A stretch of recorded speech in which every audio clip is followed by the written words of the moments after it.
Tanganing maasigurar na nauutob ang traffic laws sa Camarines Norte, pinagmarhay kan PNP HPG kan probinsya na i-localize na ang ginigibong oplan lambat bitag sasakyan.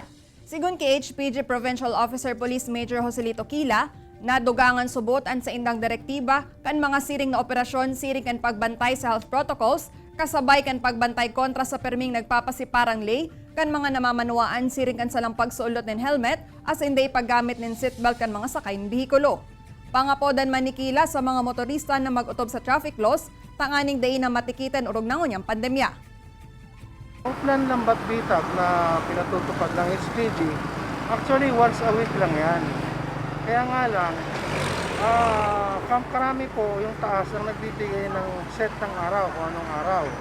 So habang wala po silang binibigay, kami naman po dito sa ibaba ay nagpupusa na lang na parang localized lambat bitag.